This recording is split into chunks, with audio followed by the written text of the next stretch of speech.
بسم الله الرحمن الرحيم إن الله وملائكته يصلون على النبي يا أيها الذين آمنوا صلوا عليه وسلموا تسليما.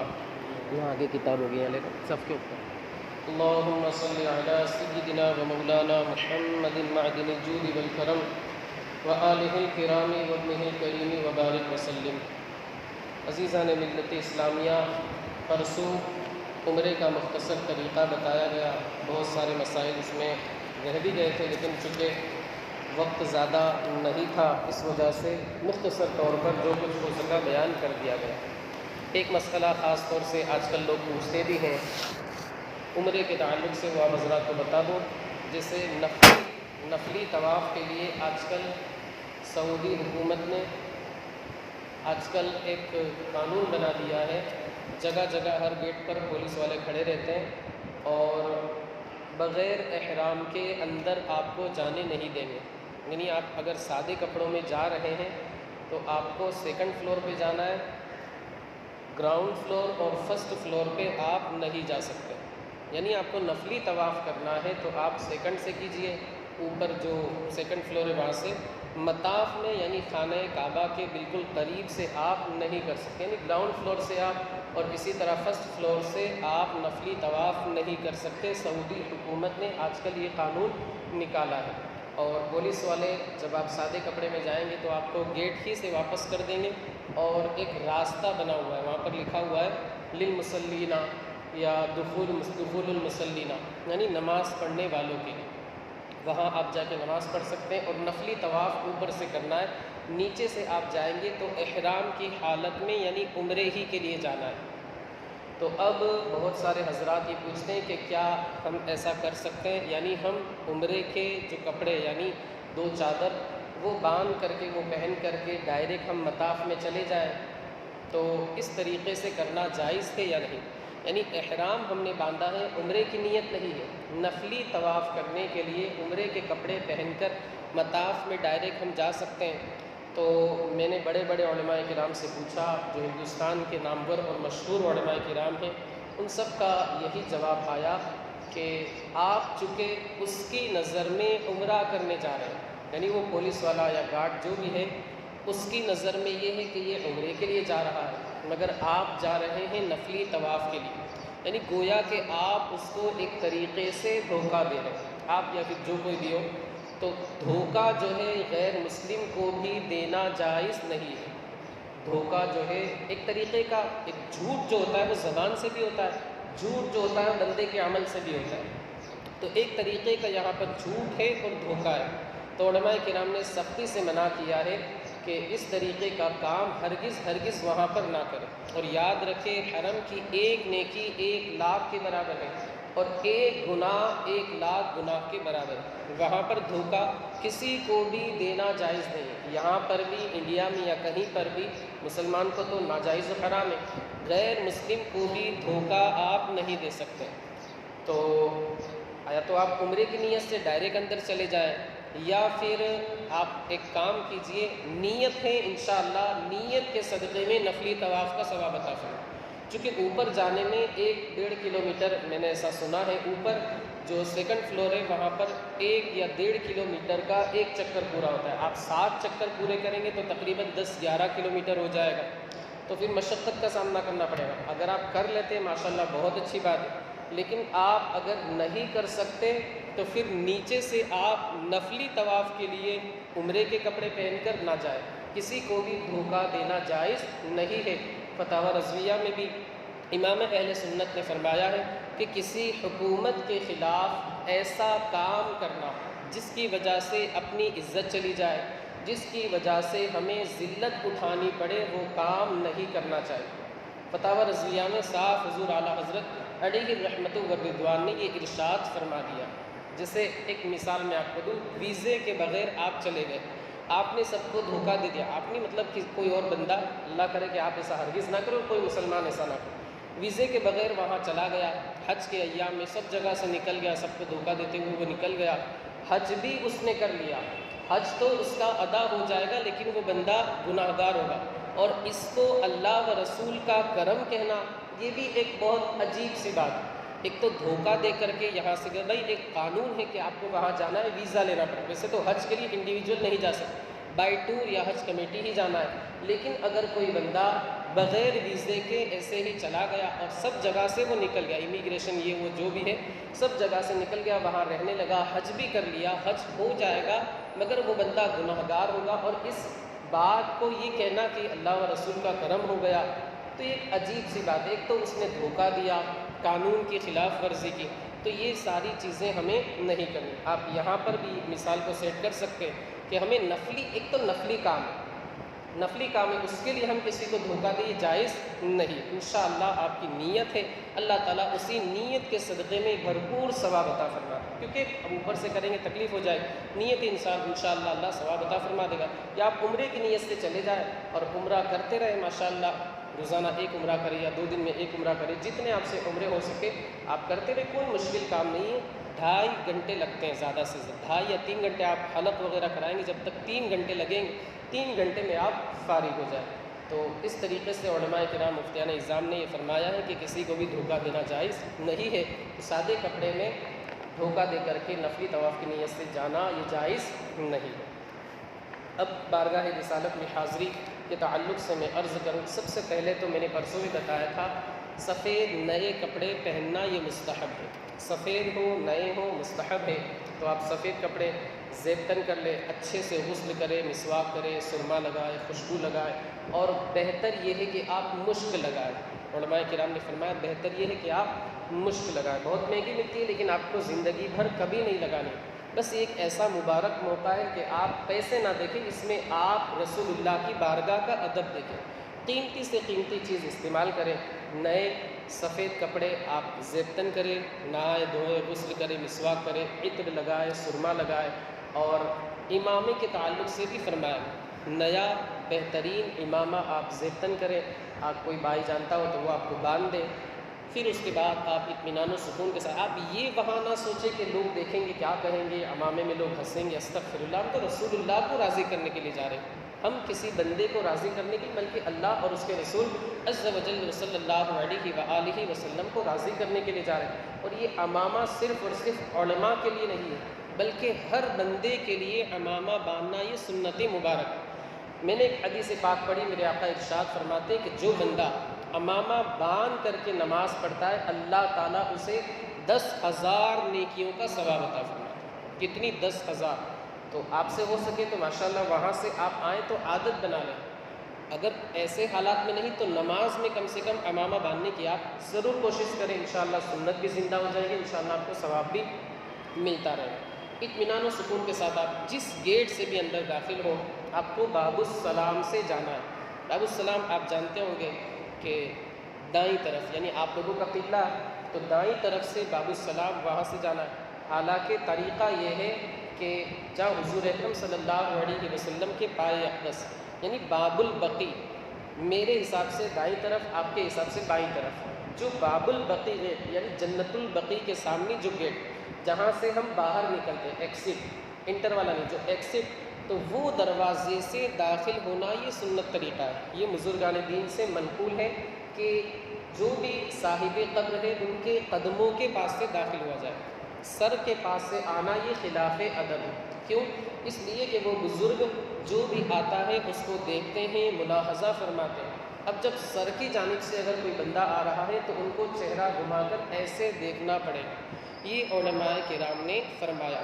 لیکن آج کل چونکہ وہاں پر پولیس والوں کا پہرا رہتا ہے، متوے بھی رہتے ہیں، تو اگر آپ ادھر سے جائیں گے یعنی جنت البقی سے تو سمجھو رونگ سائڈ ہو جائے گی اور آپ کو وہ جانے نہیں دے گا۔ بھیڑ بھاڑ کم ہے تو پھر آپ چلے جائیے یہاں سے، لیکن اگر بھیڑ ہے یا پھر پولیس والوں کا ڈر ہے روکنے کا، وہ بھگا دے گا، آنے نہیں دے گا، تو آپ باب السلام سے جائیے، آپ کی نیت ہے انشاءاللہ آپ کو ثواب مل جائے گا۔ پہلے اس کے تعلق سے علماء کرام نے فرمایا ہے کہ داخل ہونے سے پہلے صرف اور صرف قبر شریف کی زیارت کی نیت کریں، حضور اکرم کے مزار اقدس کی زیارت کی نیت کریں، حتیٰ کہ اس وقت مسجد میں جانے کی بھی نیت نہ کریں۔ علماء کرام نے یہاں تک لکھا ہے پہلے آپ جائیں مسجد نبوی کے اندر 2 رکعت شکرانے کی نماز ادا کریں، پہلی رکعت میں قل یا ایھا الکافرون، دوسری رکعت میں قل ھو اللہ احد کی تلاوت کریں، اور آپ اس وقت اللہ کا بے شمار شکر ادا کریں کہ اللہ نے آپ کو یہ نعمت عطا فرمائی۔ اس سے بڑی اور کیا بات ہو سکتی؟ بہت سارے کروڑ پتی لاکھوں پتی لوگ ایسے بیٹھے ہوئے مگر انہیں توفیق نہ ملی، بلاوا نہیں آیا، ابھی تک انہوں نے زیارت نہیں۔ یہ اللہ رب العزت کا کرم ہے کہ اس نے آپ کا انتخاب فرما لیا۔ 2 رکعت شکرانے کی ادا کریں، اس کے بعد نگاہیں نیچے کیے ہوئے، اگر کوئی آپ سے ملنا بھی چاہتا ہے تو اس سے ہو سکے تو کترا جائے، اس کی طرف توجہ مت کیجیے، نگاہیں نیچے کے، پہلے تو آپ کو گنبد خضرا صحن ہی سے نظر آئے، جیسے ہی نظر آئے درود و سلام کی آپ کثرت کریں، ادب کے ساتھ اس طرح ادب وال کر کے درود و سلام کی کثرت کریں۔ نماز وغیرہ سے فارغ ہونے کے بعد آپ چلے جائیں، نیچی نظر کیے ہوئے بارگاہ رسالت میں حاضری دیں، وہاں پر مواجہ شریف بنی ہوئی آپ کو نظر آ جائے گی۔ تو سب سے بڑا جو پہلا مواجہ شریف ہے وہ حضور صلی اللہ علیہ وسلم کے چہرے کے مقابل ہے، آپ وہاں پر کھڑے ہو جائیے اور باادب طریقے سے بارگاہ رسالت میں صلاۃ و سلام کا نذرانہ پیش کریں۔ الصلاۃ والسلام علیک یا رسول اللہ، الصلاۃ والسلام علیک یا نبی اللہ، الصلاۃ والسلام علیک یا حبیب اللہ، الصلاۃ والسلام علیک یا نور اللہ، الصلاۃ والسلام علیک یا شفیع المذنبین، الصلاۃ والسلام علیک یا رحمۃ للعالمین، الصلاۃ والسلام علیک یا اشرف الانبیاء والمرسلین۔ یہ ضروری نہیں، جو آپ کو یاد ہے ایک ہی لفظ یاد ہے آپ کو، جیسے الصلاۃ والسلام علیک یا رسول اللہ، بار بار اسے ہی پڑھتے رہے، وہاں پر الفاظ نہیں دیکھے جاتے بلکہ دل دیکھے جاتے ہیں۔ آپ کا دل سچا ہے، صداقت ہے، سچائی ہے، انشاءاللہ آپ کا سلام مقبول ہے۔ آپ صلاۃ و سلام پیش کریں، وہاں پر دعا کریں، خاص طور سے وہاں ایک دعا ہے اسألک الشفاعۃ یا رسول اللہ، یعنی یا رسول اللہ میں آپ کی شفاعت کا سوال کرتا ہوں، آپ کی شفاعت کی دعا کرتا ہوں۔ وہ یہ آیت کریمہ تو آپ کو یاد ہوگی، پانچوں نماز میں آپ سنتے ہیں ان اللہ و ملائکتہ یصلون علی النبی، پوری آیت کریمہ کی تلاوت کریں اور جتنی زیادہ مرتبہ ہو سکے وہاں پر آپ درود شریف پڑھیں، کم سے کم 70 یعنی 70 مرتبہ آپ پڑھیں۔ متوع موقع نہیں دے گا آپ کو رکنے کا، لیکن جتنا آپ سے ہو سکے وہاں پر آپ رکیں، آہستہ آہستہ یا نبی السلام علیکہ بھی آپ پڑھتے رہے، آپ کے ساتھ 2-3 لوگ ہیں، آہستہ آواز میں، زور سے نہیں۔ وہاں پر بارگاہ رسالت کا ادب یہ ہے کہ وہاں پر اونچی آواز میں کچھ بات کرنا یا کچھ پڑھنا اس کی بھی اجازت نہیں ہے۔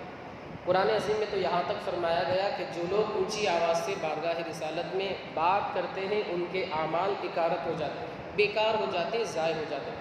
صلاۃ و سلام کا نذرانہ پیش کرے، جن جن لوگوں نے آپ کو صلاۃ و سلام کے لیے کہا ہے ان کا سلام بارگاہ رسالت میں پیش کرے، یہ شریعت کی جانب سے لازم ہے۔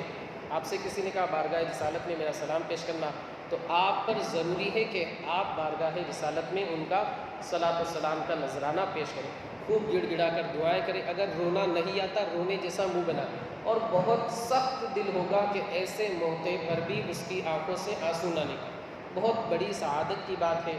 آپ آگے چلیں، اگر آپ کو موقع ملے تو آپ وہاں پر قرآن مقدس کی جتنی صورتیں آپ کو یاد ہیں وہاں تلاوت کریں، بارگاہ رسالت میں خراج عقیدت پیش کریں، اور پھر جتنی دیر آپ سے ہو سکے وہاں پر دعا وغیرہ کر کے اطمینان و سکون کے ساتھ آگے بڑھیں۔ وہاں پر آپ کو حضرت ابوبکر صدیق کا مواجہ شریف نظر آئے گا، یعنی دوسری والی جانب، وہاں پر آپ کھڑے ہو جائیں، وہاں پر آپ صلاۃ و سلام پیش کریں۔ الصلاۃ والسلام علیک یا خلیفۃ رسول اللہ، الصلاۃ والسلام علیک یا وزیر رسول اللہ، الصلاۃ والسلام علیک یا صاحب رسول اللہ فی الغار ورحمۃ اللہ وبرکاتہ۔ نہیں یاد ہے، آپ کے دل میں نیت ہے، کافی ہے۔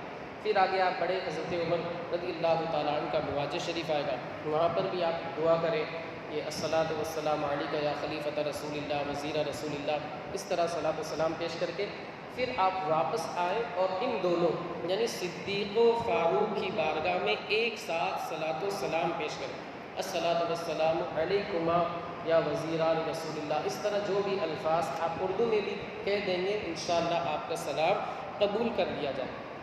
دعا وغیرہ کر کے اطمینان و سکون کے ساتھ ہو سکے تو اس طرح پیچھے آئیں، جیسے آپ حاجہ خانہ وغیرہ میں بھی دیکھتے ہوں گے بڑے آستانوں پر، تو اس طرح آپ پیچھے آئیں، اور پیچھے آ کر بھی آپ کو موقع ملے گا، آپ وہاں کھڑے ہو کر کے پڑھتے رہے، وہ آپ کو نکالے گا تو آپ پیچھے چلے جائیں، کسی سے بحث بازی وغیرہ ہمیں نہیں کریں۔ وہاں پر متوع آپ کو کہیں گے، آپ ایسے ہاتھ، اکثر سنی حضرات ماشاءاللہ دعا کرتے ہیں، ایسے ہاتھ اٹھا کے ادب والتے ہیں، ایسے کرتے ہیں، تو متوع روکتے ہیں کہ القبلۃ ہناک، یعنی قبلہ وہاں ہے، نماز کی طرح اس طرح کھڑے ہونے کی اجازت قبلے کے علاوہ اور کہیں آپ کو کسی سے بحث وغیرہ نہیں کرنی۔ آپ یہ نہ دیکھیں کہ یہ کمینہ ہے، آپ یہ دیکھیں کہ بارگاہ کس کی ہے، بارگاہ رسالت مآب صلی اللہ علیہ وآلہ وسلم نے ان لوگوں سے نظر انداز کرتے ہوئے آگے بڑھ جائے۔ وہاں پر ایک چھوٹا سا دروازہ آپ کو نظر آئے، اس دروازے کے تعلق سے کہا جاتا ہے کہ یہیں پر حضرت سیدنا جبریل علیہ الصلاۃ والتسلیم آ کر کے حضور کی بارگاہ میں قرآن مقدس کا دور سنایا کرتے ہیں۔ وہی جگہ چھوٹا سا دروازہ آپ کو اگر کوئی ویسے نظر آ ہی جائے، آپ جائیں گے سیدھی طرف وہ دروازہ رہے گا، اس کی آپ زیارت کریں، وہاں پر بھی دعا قبول ہوتی ہے۔ آپ خاص طور سے جائیں، سب کا صلاۃ و سلام پیش کریں، اس گناہ گار سیاہ کار کا بھی صلاۃ و سلام نام لے کر کے پیش کریں اور دعا کر دے خاص کہ یا رسول اللہ ابھی یہ گناہ گار سیاہ کار گیا ہے، بار بار اسے اپنی بارگاہ میں حاضری کا موقع عطا فرماتے رہے اور جنت مدینۃ الرسول ہی میں موت عطا فرمائے۔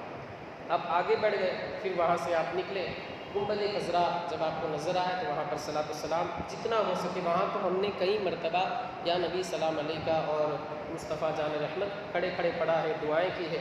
آپ کو موقع ملے آپ وہاں پر پڑھیں، اور اگر کوئی جیسے آپ کو نکال رہا ہے تو کوئی بات نہیں، آپ تھوڑا سا پیچھے ہٹ جائیں، بہت پیچھے تک وہ نہیں آئے۔ یہ حاضری کا طریقہ ہو گیا۔ اس کے بعد آپ مدینہ منورہ میں آپ سے جتنا زیادہ ہو سکے مسجد نبوی کے اندر نمازیں پڑھیں۔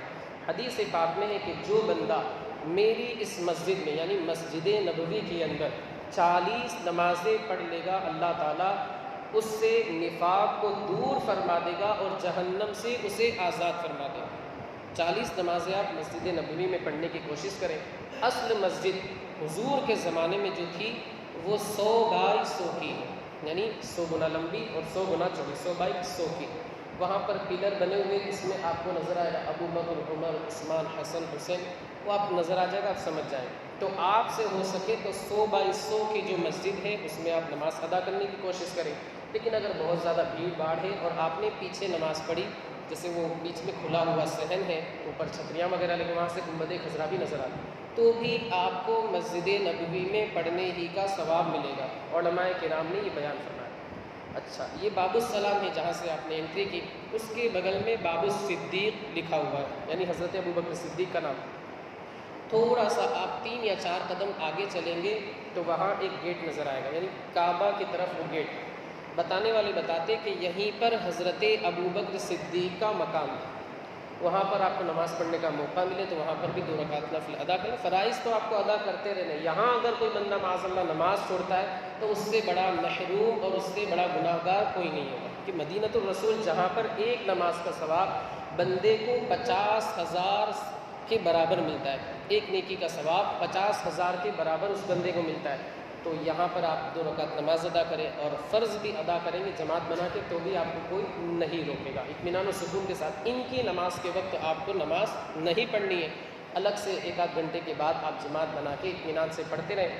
کوئی اگر کچھ بول رہا ہے، روک رہا ہے کہ تم یہاں نہیں پڑھتے وہاں، تو آپ خاموشی سے نکل جائیے، بحث بازی وغیرہ کرنے کی ضرورت ہے۔ وہ کچھ بولے گا، آپ کچھ بولیں گے، پھر بولے گا، بات آگے بڑھے گی، آداب کے خلاف ہے۔ پھر بارگاہ رسالت کے آواز بھی پھر بلند ہو جائے گی اور کوئی کسی کو کچھ بولے گا، اب یہ مسجد نبوی ہے، مدینۃ الرسول ہے، بارگاہ رسالت کے ادب کے خلاف۔ یہ ہو گئی بات۔ پھر اس کے بعد ایک تبرک کی جو جگہ ہے، باب السلام سے آپ جیسے ہی داخل ہوں گے تو سیدھی طرف آپ دیکھیں گے ایک چھوٹا سا سوراخ نظر آئے، ہرا ہرا لکھا ہوا ہے، ڈیزائن بنی ہوئی ہے۔ تو وہ سوراخ جو ہے اس کے تعلق سے حدیث پاک میں فرمایا گیا ہے، بتانے والوں نے بتایا کہ حدیث پاک ہے، حدیث تو پڑھی ہے لیکن خاص جو جگہ ہے وہ جانکاری ہی بتا سکتا ہے۔ تو ایک حدیث پاک ہے، اللہ کے رسول صلی اللہ علیہ وسلم نے اپنے مقدس مبارک ہاتھوں ایک پرنالہ لگایا تھا، پانی کے گزرنے کا جو نالہ ہوتا ہے۔ تو حضرت عمر رضی اللہ تعالیٰ عنہ نے دیکھا، یعنی ان کو پتہ نہیں تھا کہ حضور نے لگایا، انہوں نے دیکھا کہ نمازی یہاں سے گزرتے ہیں، پانی گرتا ہے، نمازیوں کو تکلیف ہوتی ہے۔ حضرت عمر نے وہ نکال دیا پرنالہ۔ اب حضرت عباس نے حضرت عمر سے فرمایا کہ اس پرنالے کو میرے آقا نے خود اپنے مقدس مبارک بابرکت ہاتھوں سے لگایا۔ اب حضرت عمر کو پتہ چلا تو ظاہر سی بات ہے ان کا عشق کمال کا عشق تھا، وہ خود جھک گئے۔ حضرت عباس سے فرمایا کہ تم میری پشت پر سوار ہو جاؤ اور میری پشت پر چڑھ کر کے اس پرنالے کو نصب کر دو، اس پرنالے کو اپنی جگہ پر لگا دو۔ تو حضرت عباس چڑھے، سوار ہو گئے اور اس پرنالے کو اپنے ہاتھوں سے لگا۔ یہ حضور اکرم صلی اللہ علیہ وسلم کا سچا عشق تھا کہ جو ہمارے حضور نے فرما دیا اور اپنے ہاتھوں سے کام کر دیا، عمر اس کے خلاف ایک قدم بھی نہیں بڑھا سکتا، ایک کام بھی نہیں کر سکتا۔ تو اگر آپ کو نظر آ جائے ماشاءاللہ پڑھ دیکھ کر کے درود پاک کی کثرت کرے، درود پاک پڑھے، یہ سب مقام قبول ہے، دعائیں یہاں پر قبول ہوتی ہیں۔ مسجد قباء کے تعلق سے اللہ کے رسول صلی اللہ علیہ وسلم فرماتے ہیں کہ من تطہر فی بیتہ ثم اتی مسجد قباء ثم صلی فیہ کان لہ کاجر عمرۃ، کہ جو بندہ اپنے گھر پہ وضو وغیرہ بنا کر کے مسجد قباء آیا اور اس نے 2 رکعت نماز ادا کی یا کوئی بھی نماز پڑھی، اللہ اسے عمرے کے برابر ثواب عطا فرمائے۔ ظاہر سی بات ہے مسجد قباء کے لیے عمرے کا ثواب، مسجد نبوی کا کیا ثواب ہوگا؟ ایک تو حدیث آپ کو میں نے بتائی، تو میرے آقا مسجد نبوی کے بارے میں بھی ارشاد فرماتے ہیں کہ جو بندہ گھر سے وضو بنا کر کے یہاں آئے نماز کی نیت سے، اللہ تعالیٰ مسجد نبوی میں نماز پڑھنے کے بدلے اسے 1 حج کا ثواب عطا فرمائے۔ تو آپ سے ہو سکے تو ہوٹل میں بھی کبھی کبھی ایسا ہوتا ہے کہ ہوٹل میں نماز پڑھنے کی نوبت آتی تو ہوٹل میں پڑھے، مدینہ الرسول ہی ہے، لیکن زیادہ آپ کی کوشش یہی ہونی چاہیے کہ آپ مسجد نبوی میں نماز پڑھیں، اور 100/100 کی جو مسجد ہے اس میں آپ کوشش کریں کہ وہاں آپ نماز پڑھیں۔ مدینہ الرسول کی فضیلت تو آپ حضرات سنتے ہوں گے کہ مکہ اور مدینہ میں دجال نہیں آ پائے گا، اس کے علاوہ پوری دنیا میں وہ چلا جائے گا، لیکن مکہ اور مدینہ میں نہیں آئے گا۔ جو بندہ یہاں پر مرے، میرے آقا فرماتے ہیں جو بندہ جس سے ہو سکے کہ مدینہ شریف میں مرے تو وہ مدینہ ہی میں مرے، اس لیے کہ جو بندہ مدینہ شریف میں مرے گا قیامت کے دن میں اس کی شفاعت کرے۔ تو دعا کریں کہ اللہ تعالی ہمیں بھی مدینہ شریف میں موت عطا فرمائے اور جنت البقیع ہمارا مدفن بنائے۔ اب ہم زیارتوں کی بات کریں، سب سے پہلے تو دائیں طرف آپ کو نظر آ جائے گا جنت البقیع۔ اگر گلنار طیبہ یا حیا سلام وغیرہ ہوٹل آپ کو ملی، میں گلنار طیبہ ہی میں تھا اور الحمدللہ ہماری جو ہوٹل تھی اس کی کھڑکی سے گنبد خضرا اور جنت البقیع پورا نظر آتا ہے۔ 5 وقت ہم الحمدللہ صلاۃ السلام بھی پیش کرتے تھے۔ تو جنت البقیع سب سے پہلے، تو اگر اس میں جانے کا موقع ملا تو آپ جائیں۔ علماء فرماتے ہیں کہ دور ہی سے فاتحہ پڑھ لیں، کیوں؟ اس لیے کہ اس میں 10,000 صحابہ کرام کے مزارات ہیں اور تابعین وغیرہ بھی بہت سارے اولیاء کرام بھی ہیں۔ تو سعودی حکومت نے بہت ساری قبروں کو مسمار کر کے شہید کر کے وہاں سے راستہ بنا دیا۔ اب ایک عام آدمی کی قبر پر سے بھی گزرنا جائز نہیں ہے، ایک عام آدمی کی قبر پر سے بھی گزرنے کی اجازت نہیں۔ اب کیا پتہ کہ یہ جو راستہ ہے اس کے نیچے کسی کی قبر ہوگی، ظاہر سی بات ہے یقیناً ہوگی ہی ہوگی۔ تو آپ نہ، جب بہت سارے لوگ نماز کے بعد جب جنازہ جاتے دفنانے کے لیے، وہاں کے لوگ بہت سارے لوگ جنازے کے پیچھے دوڑتے ہوئے جاتے تاکہ اندر پہنچ جائے۔ تو علماء کرام نے منع فرمایا دور سے فاتحہ پڑھ لیں، کیونکہ ہم الحمدللہ سنیوں کا عقیدہ یہ ہے کہ ہم کہیں سے بھی صلاۃ السلام پیش کریں یا فاتحہ پڑھیں میرے حضور سنتے ہیں، ہم یہاں سے پکارے وہاں وہ سنیں، مصطفیٰ کی سماعت پہ لاکھوں سلام، دور و نزدیک کے سننے والے بکان کان اعلان کرامت پہ لاکھوں سلام۔ اس کے تعلق سے پہلے قبے بنے ہوئے تھے، باقاعدہ گنبد بنے ہوئے تھے، حضرت عباس کا الگ، ان کا الگ، ان کا الگ، لیکن اب سب قبوں کو شہید کر دیا ہے۔ 3 نمبر کا جو قبہ ہے اس میں اہل بیت اطہار کے کچھ نفوس قدسیہ آرام فرمائے، حضرت عباس بھی اسی میں، حضرت امام حسین کا سر بھی اسی میں، امام حسن کی قبر انور بھی اسی میں، اور بھی 2-3 جو حضرت امام زین العابدین، امام جعفر صادق۔ تو 3 نمبر کا جو قبہ، آج کل کوئی گنبد قبہ وغیرہ نہیں ہے، لیکن بتانے والے بتاتے ہیں، پتہ نہیں کیا حقیقت ہے، اللہ بہتر جانے، کہ اوپر سے آپ دیکھیں گے یا دور سے آپ دیکھیں گے ہوٹل وغیرہ میں، جیسے آپ کی کھڑکی سے نظر آتا ہے تو ایک باؤنڈری گھیر دی ہے، دیوار کی ایک باؤنڈری گھیر دی ہے، کالے رنگ کی دیوار۔ لوگ بتاتے ہیں کہ یہیں پر اہل بیت اطہار کے مزارات۔ خیر اللہ تعالیٰ بہتر حقیقت جاننے والا ہے، لیکن پورا جنت البقیع جو ہے اس میں ٹوٹل 10,000 صحابہ کرام کے مزارات، تابعین، اولیاء تو بے شمار، 10,000 صحابہ کرام کے مزارات ہیں۔ حضرت عثمان کا بھی اس میں، حضرت بہت سارے حذیفہ وغیرہ وغیرہ بہت سارے صحابہ کرام کے مزارات ہیں۔ آپ وہاں صلاۃ السلام پیش کریں، اس کے لیے بھی کچھ سیو ہے، آپ کو جو یاد ہے آپ وہاں پڑھ کر کے بارگاہ، ان مقدس بارگاہوں میں نذران عقیدت پیش کریں۔ اس کے بعد ہم بات کرتے ہیں ریاض الجنہ کی۔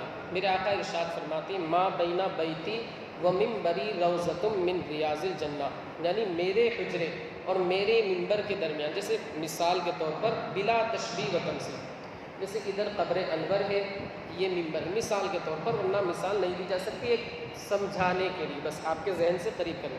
ادھر قبر انور ہے، پورا قبہ شریف ہے، اور ادھر منبر رسول ہے، تو اس کے درمیان آپ ماشاءاللہ جا چکے ہوں گے، نہیں جانے والے وہ دیکھ لیں گے جا کے، ایسی جگہ گھری ہوئی ہے، ان لوگوں نے چاروں طرف سے گھیر دیا۔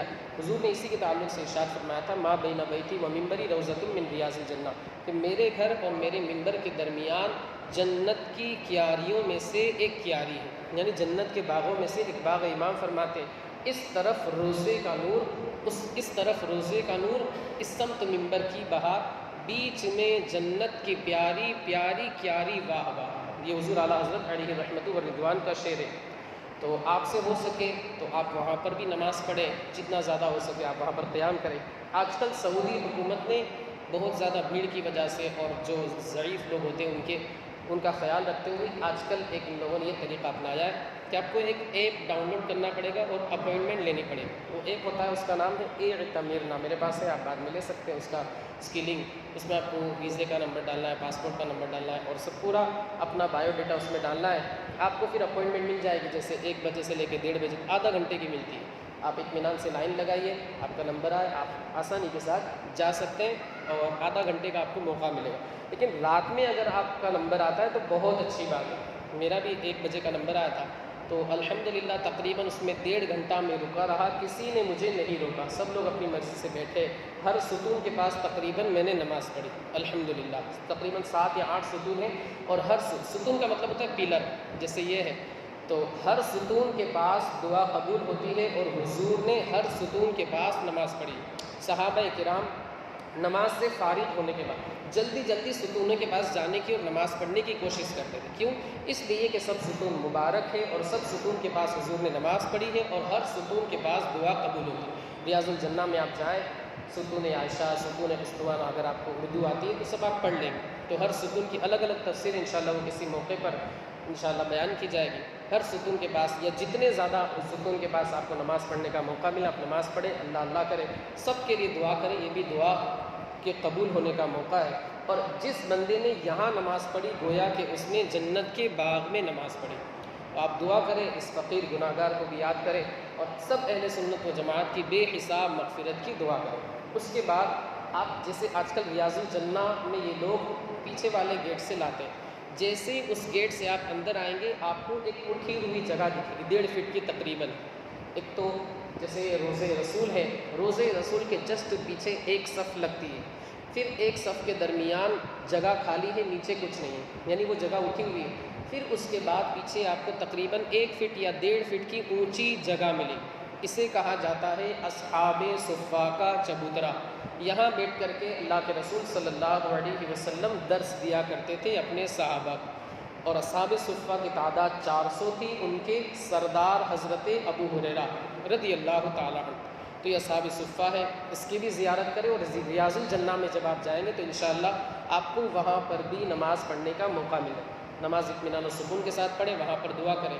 پھر آپ کو جسٹ سامنے ایک خوبصورت سا منبر اور محراب نظر آئے، 4 منبر ہے ٹوٹل، یاد رکھیں، ایک سے اذان ہوتی ہے، ایک تو بالکل شروع ہی میں، تو وہ سب بعد میں بنے۔ جو اندر ریاض الجنہ میں آپ کو بالکل قریب نظر آئے، وہاں آپ کو نماز پڑھنے کا موقع نہیں ملے، لیکن وہ بھی نماز کی، دعا کی قبولیت کی جگہ ہے۔ وہاں پولیس والے کھڑے رہتے ہیں، 2-3 ایسی کرسیاں بھی رہتی ہیں بیٹھنے والی، ٹیک لگانے والی۔ آپ کو وہاں پر موقع نہیں ملے گا، لیکن آپ اس کی زیارت کریں، دعا کریں، انشاءاللہ آپ کی نیت ہے کہ مجھے یہاں پر موقع ملتا، نماز پڑھنے کا ضرور موقع ملتا، اللہ آپ کو نماز پڑھنے کا ثواب بھی عطا فرما دے، اور انشاءاللہ آپ کی دعا کو بھی قبول فرما دے۔ اس کے بعد ہم مسجد قباء کے تعلق سے میں نے آپ کو بتایا کہ 2 رکعت اگر پڑھتا ہے بندہ، یا کوئی بھی نماز پڑھتا ہے، اللہ اسے عمرے کا ثواب عطا فرماتا ہے۔ تو ایک حدیث پاک بخاری شریف کی کہ حضور صلی اللہ علیہ وسلم ہر سنیچر کو کبھی پیدل تو کبھی سواری پر سوار ہو کر کے مسجد قباء آتے اور یہاں پر نماز ادا فرماتے۔ سنیچر کو یاد رکھیں، تو سنیچر کو آپ سے ہو سکے تو آپ پیدل جائیں، اس کا راستہ بھی وہاں پر بنا ہوا ہے، میں آپ کو بتا دوں، جیسے پورے مسجد نبوی کا صحن آپ کے حساب سے قبلے کی طرف دائیں طرف بالکل کارنر پہ، جیسے آپ بیٹھے ہوئے یہاں پر، یہ پورا مسجد نبوی کا صحن ہے، بالکل دائیں طرف 309 نمبر کا گیٹ، صحن جہاں پر ختم ہو رہا ہے 309 نمبر کا گیٹ، وہیں پر مسجد غمامہ بھی ہے۔ 309 نمبر کا جو گیٹ ہے وہاں سے قبا پیدل جانے والوں کے لیے باقاعدہ راستہ بنا ہوا۔ تو گرمی بہت خطرناک رہتی، تو آپ ایک کام کریں، فجر میں بالکل نماز پڑھ کے نکلیں، آپ چلتے رہیں انشاءاللہ آپ کو چلیں گے عبادت کا ثواب ملتا رہے۔ کیوں؟ اس لیے کہ آپ چل رہے ہیں، نماز کے لیے جا رہے ہیں، یا پھر ماشاءاللہ آپ تو رات میں جاگنے کے عادی ہے، رات میں جائیں گے تو آپ کو گرمی وغیرہ نہیں لگے گی، وہ 24 گھنٹے سب کھلا رہتا ہے، تو پیدل آپ چلے جائیں۔ سنیچر کے دن جائیں، انشاءاللہ سنت رسول بھی ادا ہو جائے۔ حضور سنیچر کو پیدل یا کبھی سواری پر سوار ہو کر کے 3 یا 3.5 کلومیٹر بہت زیادہ نہیں ہے، مگر راستے بھی اتنے خوبصورت ہے، جگہ اتنی مبارک ہے، آپ کو انشاءاللہ تھکن کا بھی احساس نہیں ہو اور آپ بور بھی نہیں ہوں گے، سب لوگ جا رہے ہوں گے، ماحول ملے گا۔ یاد رہے گا مسجد غمامہ 309 نمبر کا گیٹ، جیسے مسجد نبوی کا صحن ہے، آپ کے حساب سے دائیں طرف بالکل کارنر پہ، وہاں آپ کو مسجد غمامہ خوبصورت سی مسجد بھی نظر آ جائے، وہاں آپ جائیں، مسجد قباء نماز پڑھیں۔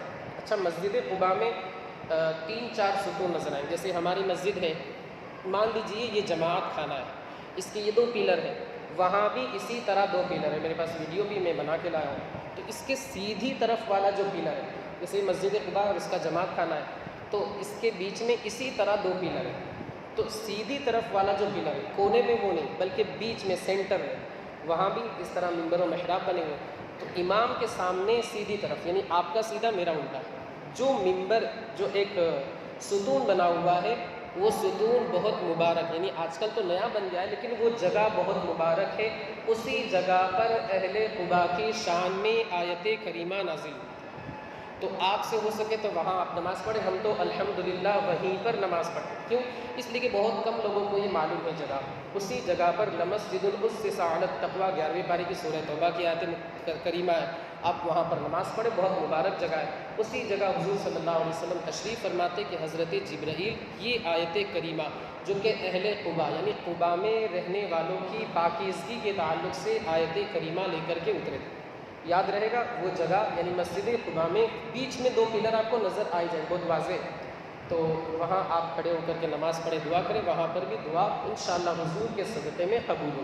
زمزم ہر جگہ رکھا ہوا رہتا ہے، آپ اگر مدینہ شریف میں رہے، مکے میں رہے تو زمزم ہی پینے کی کوشش کریں، چاہے تو یہاں سے آپ بوتل خرید کے لے جائیں اور جب بھی موقع ملا آپ گلاس میں بھر کے بوتل بھریں، کیونکہ بوتل بھرنے کی اجازت نہیں ہے اور آپ ایسے بھر بھی نہیں سکتے، تو وہ بھر کے لائے، یا پھر آپ 3-4 ریال کا وکیربا ملتا ہے بہت اچھا ہے سب پلاسٹک والا، تو وہ آپ خرید لیں اور زمزم ہی پینے کی کوشش کریں۔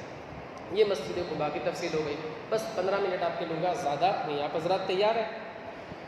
مشہد احد یعنی امیر حمزہ رضی اللہ تعالیٰ عنہ کا مزار، اور ساتھ میں حضرت مصعب بن عمیر اور حضرت عبداللہ بن جہش جو کہ حضور کے چچا تھے، ان تینوں کے مزارات، اور بہت سارے شہید 70 صحابہ شہید ہوئے تھے جنگ احد میں، ان کے مزارات مشہد امیر حمزہ کے نام سے ایک جگہ ہے، وہاں پر 4 دیواری بنی ہوئی ہے، آپ وہاں پر بھی جائیں اور وہاں بھی جا کر کے ان مقدس مزارات کی زیارت کریں۔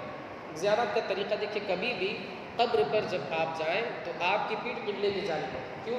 اس لیے کہ ان کا چہرہ قبلے کی جانب ہوتا ہے، آپ کی پیٹھ قبلے کی جانب ہوگی، چہرہ آپ کا ایسٹ میں ہوگا، تو ان کا چہرہ آپ کے چہرے کی جانب متوجہ ہو جائے، جہاں پر قبلہ ہے وہاں آپ کی پیٹھ رہے، آپ امیر حمزہ کی بارگاہ میں صلاۃ السلام پیش کریں، یہاں بھی دعا قبول ہوتی ہے، اور بہت مرتبہ امیر حمزہ کی بارگاہ سے سلام کا جواب بھی سنا گیا۔ اللہ تعالیٰ آپ کو بھی یہ سعادت عطا فرمائے۔ تو اس کے تعلق سے آتا ہے کہ جمعرات کو صبح یہاں جانا چاہیے، جمعرات کے دن صبح یہاں پر جانا چاہیے۔ حضور صلی اللہ علیہ وسلم ہر سال کے شروع میں امیر حمزہ اور دیگر شہداء احد کے مزارات پر جاتے، وہاں پر حاضری دیتے، تو آپ حضرات یہ جائیں اور سعادت حاصل کریں۔ وہاں پر آپ کو درمیان میں جبل احد بھی نظر آئے، اب چڑھنے کی اجازت نہیں، چاروں طرف سے باؤنڈری ہے، تو آپ ایسے زیارت کریں اور وہاں دعا کریں، اس لیے کہ وہ حضور سے محبت کرتا ہے اور حضور اس سے محبت کرتے ہیں، وہاں پر بھی دعا قبول ہوتی ہے۔ اور ایک طرف جبل رمات نظر آئے، چھوٹا سا پہاڑ، آپ کو لوگ اس پہ چڑھے ہوئے نظر آئیں، سیلفی لے رہے ہوں گے، یہ کر رہے ہوں گے، وہ کر رہے ہیں، آپ کو اس پر نہیں چڑھنا، کیوں؟ اس لیے کہ اس پر بہت سارے صحابہ کے مزارات ہیں اور بہت سارے شہیدوں کے مزارات، ظاہر سی بات ہے اوپر چڑھیں گے تو قبر کے اوپر چڑھنا ہوگا، اور ایک طرح کی توہین ہے، قبر پر چڑھنے کی اجازت نہیں ہے، تو علماء اس پر چڑھنے کی اجازت نہیں دی، اس کو کہا جاتا ہے جبل رمات۔ حضور نے 50 صحابہ کو تیر انداز جو کہ تیر پھینکتے تھے ان کو وہاں پر بٹھایا تھا. ان کے سردار حضرت جبیر بن مطعم تھے. حضور نے ارشاد فرمایا تھا کہ اگرچہ ہم جنگ جیت جائیں تم لوگوں کو یہ جگہ نہیں چھوڑنی. تو شروع میں صحابہ اکرام اور حضور صلی اللہ علیہ وآلہ وسلم جنگ جیت گئے. اب وہ جو 50 صحابہ تھے انہوں نے سوچا کہ ہم جیت گئے, چلو ہم چلتے ہیں.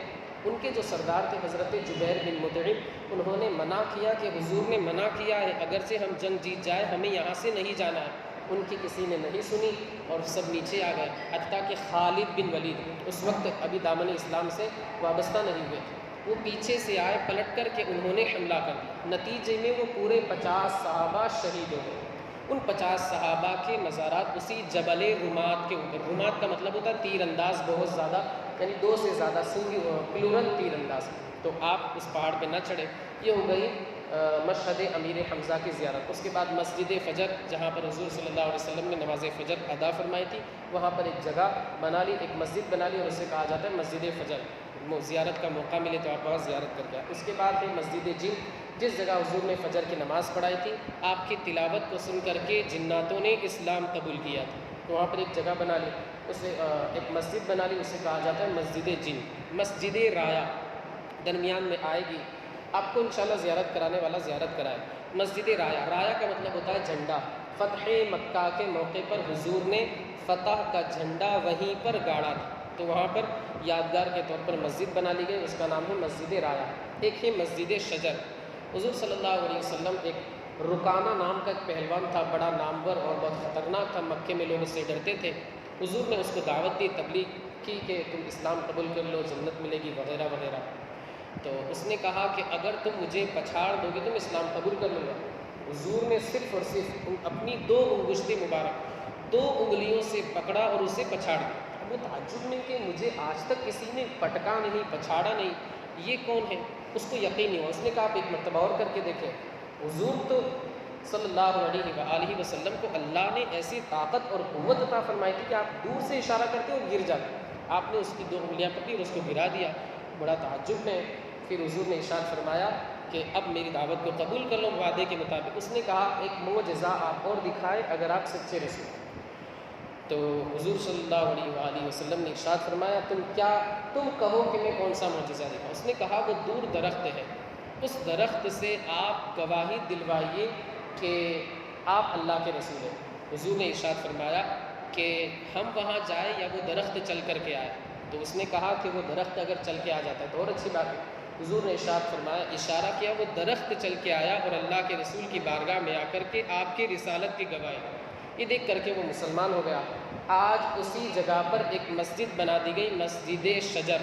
شجر کا مطلب ہوتا ہے درخت. درخت تو آج کل نہیں ہے لیکن الحمدللہ اس جگہ پر مسجد شجر بنا دی گئی. آپ اس کی بھی زیارت کریں. یہ مکے میں تھا, مدینہ شریف میں نہیں تھا. غار ہرا کی زیارت کریں, غار ثور کی زیارت, اس کی بھی تفصیل ہے لیکن چونکہ اس کا موقع نہیں ہے. پھر مدینہ منورہ میں مسجد غمامہ, وہ میں نے آپ کو جو بتایا 309 نمبر کا گیٹ, مسجد غمامہ بڑی خوبصورت مسجد ہے. تو غمامہ کا مطلب ہوتا ہے بادل. ایک مرتبہ مدینہ منورہ میں بارش نہیں ہو رہی تھی, صحابہ نے آپ کی بارگاہ میں آ کر عرض کیا, تو آپ مدینہ منورہ سے نکل کر کے مسجد غمامہ جہاں آج بنی پہلے نہیں تھی وہاں آپ گئے اور آپ نے دعا کی. اللہ کے رسول صلی اللہ علیہ وسلم کی دعا قبول ہوئی. اجابت کا صحرا, عنایت کا جوڑا دلہن بن کے نکلی دعائے محمد صلی اللہ علیہ وسلم. تو اس جگہ جا کر کے دعا کی تھی, فوراً بارش ہونے لگی. تو غمامہ کا مطلب ہوتا ہے بادل. آج کل یادگار کے طور پر مطلب اسی زمانے میں وہاں پر مسجد بنا دی گئی اور اس مسجد کا نام رکھا گیا مسجد غمامہ. اور حضور عیدین وغیرہ بھی پڑھنے کے لیے اسی مسجد میں جایا کرتے. یہ مدینہ منورہ کی کچھ زیارتیں تھیں. خاک شفا کا میدان, وادی بطحان, یعنی اب مسجد قباء جائیں گے تو راستے میں ایک جگہ آئے گی وادی بطحان. اس میدان کو, اس جگہ کو خاک شفا, یعنی وہاں کی جو مٹی ہے اس کے تعلق سے کہا جاتا ہے کہ یہ شفا والی مٹی ہے. حضور صلی اللہ علیہ وسلم نے اس کے تعلق سے خصوصی طور پر ارشاد فرمایا تھا کہ یہ اس کی مٹی میں شفا ہے. ویسے پورے مدینہ منورہ کے تعلق سے آپ کی حدیث پاک ہے, ان فی غبارہا شفاء من کل داء, کہ مدینہ منورہ کے غبار کے اندر ہر بیماری سے شفا ہے. یہ ایک حدیث پاک. لیکن وہ جو جگہ ہے وادی بطحان, اس کے تعلق سے آپ کا خصوصی ارشاد ہے اس کی شفا کے تعلق سے 7 مساجد، یعنی جہاں پر جنگ خندق ہوئی تھی، جنگ احزاب، وہاں پر 7 مسجدیں حضرت سلمان کے نام سے اور بھی لوگ مختلف صحابہ کے نام سے، وہ اس کی بھی زیارت آپ کو کرائی جائے گی، لیکن شاید اترنے کا موقع نہیں دیا جائے گا۔ اترنے کا اگر موقع ملے، وہاں پر جنگ خندق ہوئی تھی، 7 مسجدیں وہاں پر، اگر آپ کو موقع ملے تو وہاں پر اترے اور وہاں پر بھی شکرانے کی نماز ادا کریں۔ بیر روحا، اس کے تعلق سے بھی آپ نے سنا ہوگا، اس کی بھی کافی فضیلت ہے۔ اللہ کے رسول صلی اللہ علیہ وسلم نے ایک روایت کے مطابق یہاں پر اپنا لعاب دہن ڈالا۔ وہ پہلے اس کنویں کا پانی کڑوا تھا، اللہ کے رسول صلی اللہ علیہ وسلم کے لعاب دہن کی بدولت وہ پانی میٹھا ہو گیا، تو اس کی بھی آپ زیارت کریں اور وہاں سے پانی وغیرہ بھر کر کے مسجد جمعہ، جہاں پر سب سے پہلا جمعہ قائم ہو، مسجد قبلتین، جہاں پر قبلہ بدلا، یعنی پہلے اللہ کے رسول صلی اللہ علیہ وسلم اور تمام صحابہ مسجد اقصیٰ کی جانب رک کر کے نماز پڑھتے تھے، یعنی ادھر سائڈ۔ اللہ کے رسول صلی اللہ علیہ وسلم کی خواہش تھی کہ مسجد حرام یعنی قبلہ جو ہے وہ ہمارا قبلہ بن جائے، کعبہ جو ہے وہ ہمارا قبلہ بن جائے۔ 16 یا 17 مہینے آپ نے بیت المقدس کی جانب رک کر کے نماز پڑھی۔ 16ویں یا 17ویں مہینے میں آیت کریمہ نازل ہوئی، فولی وجہک شطر المسجد الحرام۔ تو جس مسجد میں یہ آیت نازل ہوئی اور جس مسجد میں قبلہ بدلا گیا، اس مسجد کو مسجد قبلتین، قبلتین کا مطلب ہوتا ہے 2 قبلے، تو اس مسجد کو مسجد قبلتین کہا جاتا ہے۔ آپ اس میں بھی اتریں، نماز پڑھیں اور وہاں پر بھی دعا کریں۔ یہاں پر بھی اللہ کے رسول صلی اللہ علیہ وآلہ وسلم نے نمازیں پڑھی ہیں اور یہاں پر بھی دعا قبول ہوتی ہے۔ اور جب جب آپ کو موقع ملے، آپ بارگاہ رسالت میں حاضری دیتے رہیں، نمازیں وہاں پر پڑھتے رہیں اور آپ کی ایک سانس بھی وہاں پر ضائع نہ ہو۔ درود شریف، نعت شریف وغیرہ آپ پڑھتے رہیں اور دعاؤں کی کثرت وغیرہ کرتے رہیں۔ جب بھی آپ کی گاڑی گزرے اور آپ کو گنبد خضرا نظر آئے، فوراً آپ متوجہ ہو جائے، الصلاۃ والسلام علیک یا رسول اللہ، الصلاۃ والسلام علیک یا رسول، فوراً آپ پڑھتے رہیں۔ خاص طور سے جنت البقیع سے جو متصل روڈ ہے، ملا ہوا روڈ ہے، وہاں سے جب ٹیکسی گاڑی وغیرہ گزرتی ہے تو گنبد خضرا بالکل صاف نظر آتا ہے۔ جب بھی آپ کی نظر پڑے فوراً صلاۃ والسلام پیش کریں۔ ایک بزرگ کے خواب میں حضور صلی اللہ علیہ وسلم تشریف لائے، ارشاد فرمایا کہ کیا بات ہے، تم میرے روزے کے پاس سے گزرتے ہو اور صلاۃ والسلام پیش نہیں کرتے ہیں۔ وہ بزرگ سمجھ گئے اور پھر دوسرے دن سے جب بھی گنبد خضرا کے قریب سے گزرتے نظر آتا، فوراً بارگاہ رسالت میں صلاۃ والسلام کا نذرانہ پیش کریں۔ تو آپ یاد رکھیں، مدینہ منورہ میں ایک نیکی کا ثواب 50,000 کے برابر۔ آپ کے پاس 7 دن ہوں گے، 8 دن ہوں گے، آپ وقت کو ضائع نہ کریں، برباد نہ کریں، اللہ اللہ کرتے رہے۔ جب بھی آپ کو موقع ملے گنبد خضرا کے سامنے آ کر کے بیٹھ جائیں۔ ان لوگوں نے آج کل کیا بلکہ پہلے ہی سے ایک اچھا کام نہیں کیا، سعودی والوں نے۔ کیا کام ہے وہ کہ کعبہ مقدسہ کا جو مطاف ہے وہاں پر ان لوگوں نے ایسے پتھر فٹ کیے کہ کتنی بھی سخت دھوپ ہو گرم نہیں ہوتے۔ آپ نے دیکھا ہوگا، آپ کا بھی ماشاءاللہ تجربہ ہوگا، لیکن مدینہ منورہ کے اس سائڈ یعنی قبلے کی سائڈ جو صحن ہے وہاں پر ایسے پتھر ہے کہ دھوپ میں بہت زیادہ گرم ہو جاتے ہیں، دھوپ میں بہت زیادہ گرم ہو جاتے ہیں۔ اس کی وجہ یہ ہے کہ اگر یہاں پر بھی ویسے ہی پتھر لگائے جائے جیسے کعبہ مقدسہ کے مطاف میں ہے تو عاشقان رسول یہاں پر بیٹھے رہیں گے اور یہاں سے نہیں جائیں گے۔ اس کی وجہ یہی بہت اگر آپ ننگے پیر جا رہے ہیں تو آپ کے پیر جلنے لگیں، آپ کو دوڑنا پڑے۔ آپ کا عشق ہے، آپ نکل جائیں گے انشاءاللہ، لیکن بہت زیادہ وہاں کی گرمی جو ہے بہت سخت ہوتی ہے۔ اچھا، ایک آخری مسئلہ بیان کر کے اپنی گفتگو کو ختم کر دوں۔ چپل کے تعلق سے لوگ پوچھتے ہیں، 2-3 ریال کی ایک تھیلی ملتی ہے تو اس میں چپل وغیرہ ڈال دو اور بیگ کی طرح اس کو یہاں پر پہن لو۔ تو بہت سارے لوگوں نے پوچھا اجازت ہے، لیکن انسان کا ضمیر کیسے گوارا کرے کہ بارگاہ رسالت میں حاضری دے یا طواف وغیرہ کرنے کے درمیان مکے میں چپل وغیرہ اپنے ساتھ رکھے، جبکہ حضرت موسیٰ کو طور سینا جو پہاڑ تھا وہاں پر اللہ نے اپنی تجلی کے لیے بلایا تو ارشاد فرمایا سورہ طٰہٰ کے اندر فَاخْلَعْ نَعْلَيْكَ، اپنی چپلوں کو اتار دے۔ اب آپ ذرا سوچیں کہ چپل لے کر کے انسان بارگاہ رسالت میں حاضری دے، طواف وغیرہ کرے تو اس کا ضمیر کیسے گوارا؟ ایک سچا عاشق رسول اور اللہ رب العزت کا نیک بندہ کبھی اسے گوارا نہیں کرتا۔ تو آپ چھوڑ دیں، اِنَّ لِلَّهِ وَإِنَّا إِلَيْهِ راجعون پڑھ دیں، اگر مل گئی تو ٹھیک، ورنہ جس کی مرضی چاہے لے لیں۔ دوسرا مسئلہ کہ انسان پھر یہ نہ سوچے کہ میری چپل چلی گئی میں دوسرے کی پہن، اللہ اکبر، یہ تو ایک طریقے کا کسی کا مال غصب کرنا ہو، اور یہاں پر بھی ہم کسی کا مال غصب نہیں کر سکتے، تو مکے اور مدینے میں تو اس کا اور زیادہ گناہ ہوگا۔ تو یہ مسائل ہے، آپ ان کی نگہداشت کریں، ان کا خاص خیال رکھیں، لحاظ رکھیں۔ مولا عز و جل آپ کی حاضری کو، زیارتوں کو قبول فرمائے۔ مولا جو کچھ بھی بیان ہوا اس کے بیان کرنے میں مجھ سے جو بھی لفظ غلطی خطا ہوئی ہو اپنے حبیب کے صدقے میں اسے معاف فرما مولا، اس کی برکتوں سے ہمیں مالا مال فرما، مکہ مکرمہ مدینۃ الرسول ان دونوں شہروں کی برکتوں سے ہمیں مالا مال فرما مولا عز و جل، جس طرح اس گناہ گار سیاہ کار مجرم خاطی پاپی نے مولا تیرے در کی زیارت کی، تیرے حبیب کے روزے کی زیارت کی مولا، ہم میں سے جو لوگ ابھی تک زیارت نہیں کر پائے مولا عز و جل انہیں بھی یہ شرف عطا فرما، انہیں بھی اپنے حبیب اور اپنے در کی زیارتوں سے مشرف فرما مولا، انہیں بھی یہ سعادت عطا فرما، اور جو لوگ جاتے ہیں مولا عز و جل انہیں بار بار ہم تمام لوگوں کو بار بار زندگی میں یہ شرف عطا فرما مولا، مدینۃ الرسول ہی میں موت عطا فرما اور جنت البقیع میں دفن ہونے کی سعادت عطا فرما مولا، ہمیں قیامت کے دن اپنے حبیب کی شفاعت نصیب فرما مولا، ہمارے جو بھائی جانا چاہتے ہیں ان کے عمرے کو قبول فرما، ان کی زیارتوں کو قبول فرما، ان کے تمام ارکان کو صحیح طریقے سے انہیں ادا کرنے کی توفیق عطا فرما مولا، ان کی ان عبادتوں کے صدقے میں ان کی، ان کے گھر والوں کی، ان کے اساتذہ کی اور تمام اہل سنت و جماعت کی مغفرت فرما وصلی اللہ تعالی علی خیر خلقہ ونور عرشہ سیدنا مولانا محمد وعلی آلہ واصحابہ اجمعین برحمتک یا ارحم الراحمین۔